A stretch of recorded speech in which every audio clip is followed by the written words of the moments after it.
Salam olahraga. Kami dari kelompok manusia nilai norma dan hukum. Perkenalkan, nama saya Andre Lukas Rubas sebagai ketua. Dilanjut dengan teman saya. Saya Mas Ruben Gal sebagai anggota. Saya John Rika Saragi sebagai anggota. Di sini kami akan mewawancarai dua saudara kami dari suku Papua yang bertepatan di aula atau asrama Papua Unimed. Berikut videonya. Halo saudara, ngomong nama saudara siapa? Yakub. Namaku Andre. Saudara dari jurusan mana? Dari jurusan ekonomi, fakultas ekonomi, prodi pendidikan ekonomi. Nah, beda ya. Angkatan berapa? Tahun 22. Berarti kita saudara fakultas semua. Iya. Kalau abang ikor itu di pertengahan fakultas ilmu keolahragaan, jurusan ilmu keolahragaan angkatan 2021. Di sini saudara saya mau tanya tentang saudara. Sebelumnya saudara dari suku mana ya? Dari mana? Suku Mani. Mana? Oh, jadi mau pengen penasaran, mau pengen tanya tentang suku Mani kan, mana tahu bisa di sana jalan-jalan, bisa tahu tentang suku Mani itu bagaimana. Ini saudara, saya mau ada pertanyaan yang sangat penasaran sama saya, yang saya bertanya sama saudara. Kalau di suku Manim itu, kalau misalnya di suku kalian, suku Manim, kalau membeli barang itu apakah harus bentuk uang atau bentuk barang untuk membelinya? Nah, itu bergantung. Kalau itu juga kadang kami tidak tahu. Kebanyakan ini sudah berbarang hal ini atau gitu. Pasti mereka pasti butuh uang. Ini juga ada sih yang yang maunya itu kembangan itu seperti barang-barang budaya gitu, seperti kalau bisa ini pangan. Kalau zaman sekarang apakah masih ada barter tukar barang? Karena ada saya tengok juga di video Instagram masih ada sekarang tukar barang, misalnya dia cuman seorang saudara kita dari Papua tapi nggak tahu dari mana, dia memancing dapat 2 ekor ditukarkan sama orang yang pendatang, tapi dia dikasih beras, dikasih ikan, lebih dari ikan itu dia cuman ngasih ikan aja yang dari hasil pancingannya itu, yang dari saudara kita yang di Papua. Apakah masih ada jam sekarang itu atau udah hilang ya? Itu masih ada di daerah Papua itu. Kalau di daerah barat nggak ada. Kalau di daerah saya tidak. Berarti pelan-pelan hilang. Yang kedua saudara, kalau menurut saudara, kalau ada melanggar aturan di daerah saudara, misalnya mencuri, apa hukuman yang didapatkan dari sistem ada dari buku orang tua, dari sistem adatnya? Melanggar. Iya, melanggar. Nah, contohnya mereka terus mereka berhubungan gitu. Mereka berhubungan kayak pacaran gitu. Itu kalau diketahui berarti harus denda gitu. Denda ya. Itu kalau boleh tahu dendanya berapa tuh? Kalau masih ada gitu, kalau kita di situ itu sesuai batas pembunuhannya itu 5 juta. 5 juta ya. Boleh ditukar pakai barang atau tidak? Harus pakai uang. Iya, betul. Yang ketiga saudara, apa saja sanksi yang didapatkan dalam melanggar hukum adat suku saudara? Kalau suku saya kalau itu melanggar. Iya. Sanksi-sanksi yang didapatnya kalau melanggar. Kalau di situ saya Tidak ada. nanti masih aturan gitu. Nah, misalkan kita misalnya di laut kan ada udang di laut, itu dilarang makan. Nggak ada diperingati bentuk peringatan, perkataan, sanksinya itu kalau tidak ada ya. Berarti berjalan seperti biasa aja dia mengalir. Kalau di situ-situ Iya. nasib. Berarti beda-beda lah itu, walaupun bangsa Papua beda-beda lah itu sukunya ya, nantinya. Nah, yang terakhir saudara, atau pertanyaan keempat saya, kalau tentang sumber daya manusia di sana, apakah sumber daya manusia di suku apa tadi suku saudara? Mana? Nah, di suku Mani merata semuanya? Itu kita ini kita ini itu ada. Pertanyaannya tadi, kalau tentang sumber daya manusia, apakah sumber daya manusia di suku Mani merata semuanya? Satu lah, dua. Berarti tidak ada dia saling dia berkeuntungan ini nggak dapat. Ini merata semuanya. Berarti tidak ada, berarti karena merata tidak ada perkelahian, Iya, tidak ada. tapi semua damai, semua ada Ada menjaga keseimbangan gitu. keseimbangan. Ini kalau khusus dari suku saya itu suku itu kecil, jadi mereka kalau itu sama begitu, jadi Rangkul. ya. Keluarga kadang susah, sama senang tidak. Berarti masih itulah sampai sekarang letaknya persaudaraan di sana ya. Masih belum hilang itu ya. Karena memang saya dengar dari dulu, dari kecil, memang kalau tentang persaudaraan di Papua itu sangat kental, sangat ketat sampai sekarang. Kalau nggak pernah hilang sampai sekarang. Sampai sekarang. Kalau kebiasaan kita di Papua itu misalkan dari persaudaraan itu Pinang, Siri, Rob itu buat apa menjalin persaudaraan itu. Misalkan awal kalau Pinang atau mulai hari-hari kalau bebas gitu. Kita kalau di Papua Masih itu kalau zaman sekarang sulit ditemukan kalau tentang yang rangkul kompak, persaudaraan apa kental. sekarang kan sudah terbawa dunia modern. Iya, model yang di atas jadi semua ada teknologi canggih juga. Jadi begitu saja pertanyaan dari saya saudara.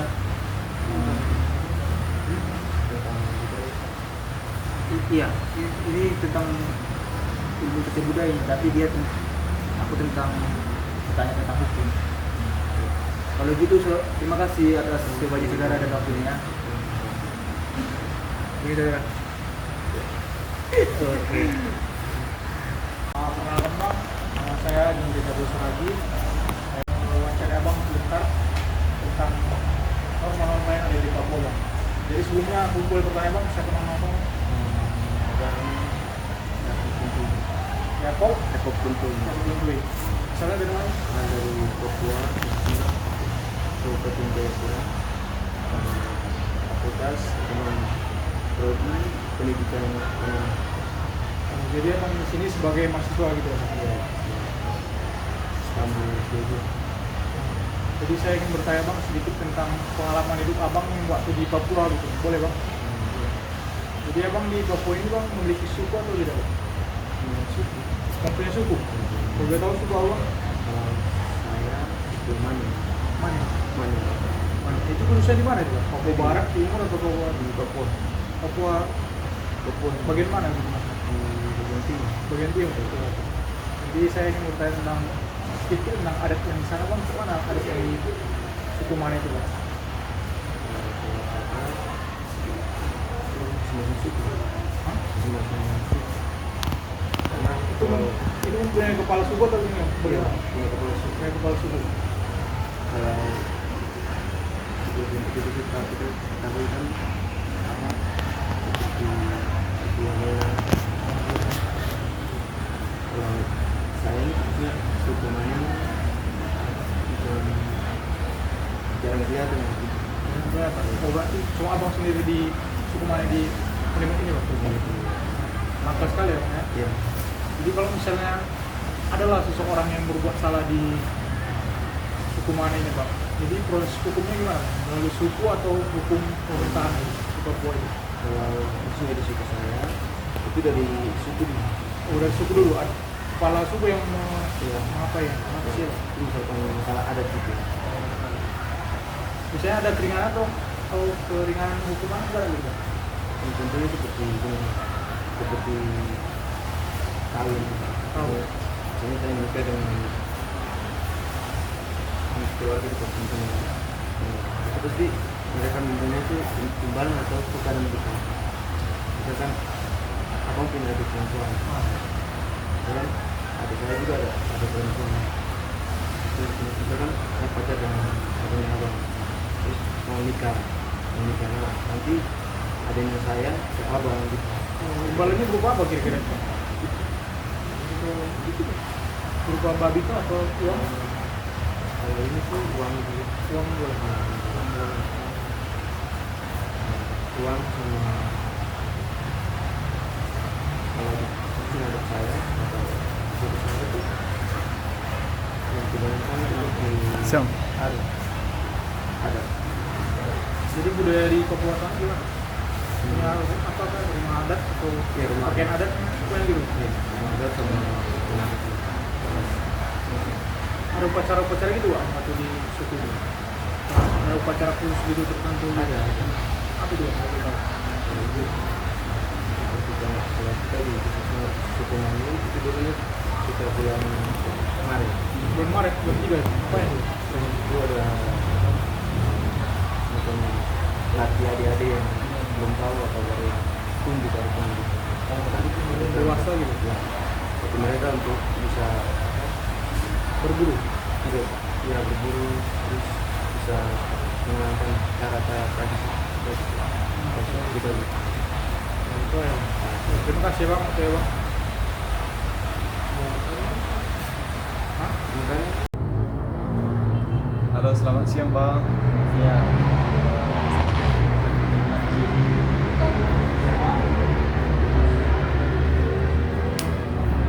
Baik, sebelumnya kami dari jurusan Olahraga atau IPOR tahun 2021 ingin membuat tugas proyek yaitu mewawancarai mahasiswa Papua yang ada di Unimed ini. Oh.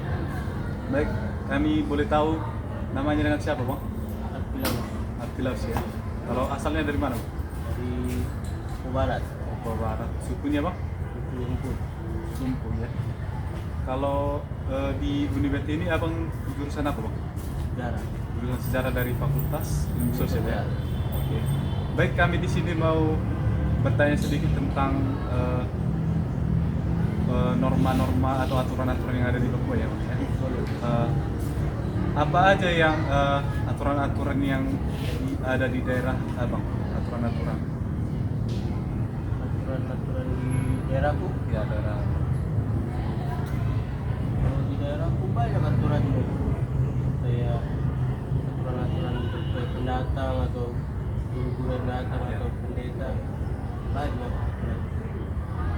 Kayak aku pun nggak paham sekali kan, karena kan itu aturannya kan diatur sama ketua adat. Oh ya, ketua adat ya, Iya. ketua adat ya. Ketua adat. Ketua adat juga sih, jadi kurang paham sama sih, tapi pasti ada. Pasti ada. Iya, pasti ada aturannya. Apakah sumber daya manusia di daerah kalian sudah merata Bang? Belum ya? Masih ada kesenjangan-kesenjangan gitu ya? Masih ada yang udah umurnya 16-18 udah tahu baca, Atau baca ya? Masih ada yang banyak putus sekolah yang banyak. kalau misalnya ada pendatang nih Bang, pendatang misalnya dari ada Jawa, dari Sumatera, itu harus ada gak aturan-aturan khusus untuk orang itu supaya bisa masuk daerah kalian Bang? Kalau untuk aturan untuk masuk pendatang itu nggak ada sih, nggak ada aturan. Cuman kalau dia mau datang atau menetap di kampung itu pasti cuma lapor aja. Oh, cuma lapor Entah aja? Lapor sama aparat keamanan atau itu ada atau kepala distrik, paling cuma gitu aja. biar tahu juga kan, biar ada keamanan juga. Kalau menurut abang nih, kalau ada yang melanggar aturan-aturan yang ada di daerah abang, apa yang harus dilakukan oleh pemerintah setempat untuk mengatasi atau mengurangi permasalahan di daerah menurut abang? Yang melanggar aturan aturannya orang pendatang atau Ya, orang pendatang. Orang pendatang ya? Iya. Apa yang harus dilakukan pemerintah agar mengurangi permasalahan di daerah? Paling langsung diserahkan ke ranah hukum sih. Biar lebih apa kan? Biar lebih jelas secara hak kan, secara hukum. Biar jangan apa mengadili sendiri kan, tanpa apa, campur tangan ranah hukum kan, aparat keamanan. Jadi kalau ada yang melanggar gitu, ya pasti langsung ditangani sama keamanan. Kalau di daerah Abang, apakah masih kurang gitu personil keamanan?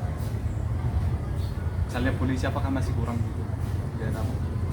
Kalau polisi kurang, Kurang ya? tapi kalau untuk TNI akan lebih. Lebih ya? Iya. Kalau menurut Abang ya, siapa yang lebih yang lebih banyak perannya, tentara atau polisi di daerah Abang? Lebih banyak ke tentara. Ya? Iya.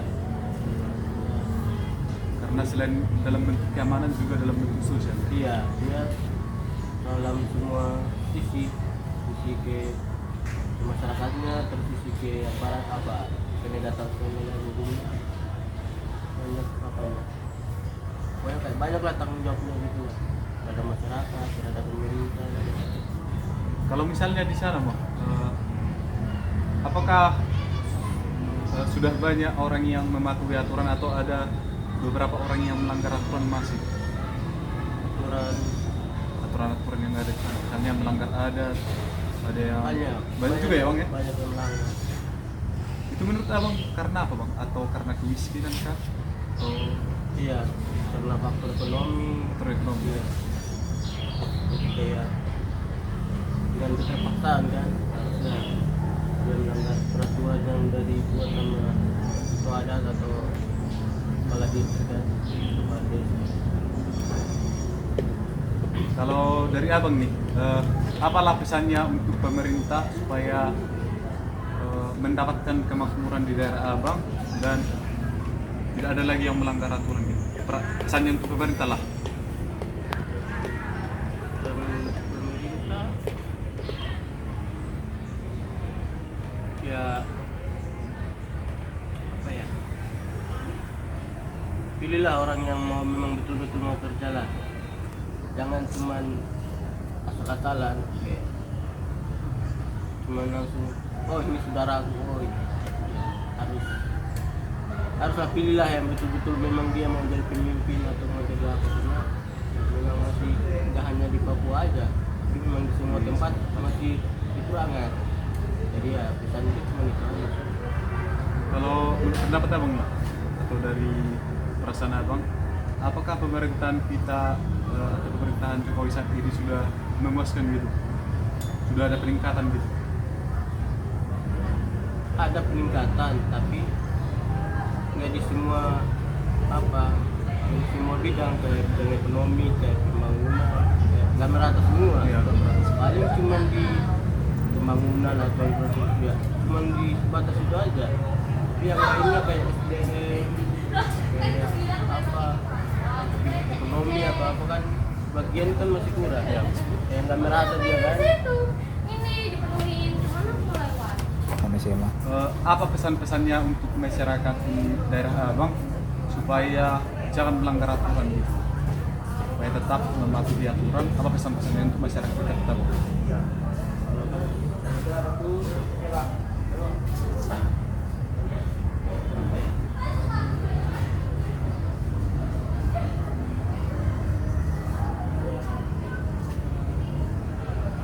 Janganlah kayak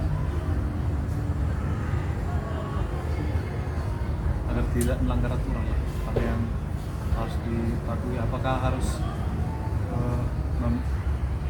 rajin beribadah atau tetap mengingat Pancasila, undang-undang, atau seperti itu loh? itu kayaknya bisa lah minimal kayak agak Penting berat. kesadaran diri lah ya. Iya, Kesadaran diri. iya, kesadaran sendiri lah, itu sendiri lah. Susah juga sih. Harus ada kesadaran diri Iya. untuk kemajuan daerah itu ya bang ya. Kayak bukan pejabat juga kan, Iya. jadi kayak nggak mungkin juga aku buat sosialisasi gini Iya. kan, aku kan masih mahasiswa kan, jadi kayak agak berat sih kalau mau kalah kayak sudah aku bilang sampaikan untuk biar nggak usah melanggar peraturan, saya agak berat. Oke bang, terima kasih bang ya atas Oke. waktunya bang ya. Terima kasih juga. Semoga bang sehat selalu ya dan semangat kuliahnya ya. Dan nanti kedepannya bisa membangun daerah abang ya. Amin, Dari amin. ilmu yang dapatkan dari luar ini ya. Amin, Tetap amin. semangat kuliahnya ya bang ya. Makasih. Oke, demikian video wawancara kami tentang sebuah norma-norma yang ada di daerah abang dari mana tadi bang? Sukumpuh ya, salah satu daerah atau suku di Papua Barat ya. Semoga kita sama-sama menyadari adanya norma-norma yang ada di daerah kita dan kita mematuhinya untuk kemajuan bangsa kita dan kemajuan negeri kita. Oke, selamat siang. Dari wawancara kami, semoga wawancara kami bisa berguna bagi yang menonton. Jika ada kesalahan kata dari wawancara kami, mohon dimaafkan. Terima kasih. Jangan lupa follow dan subscribe kelompok 5.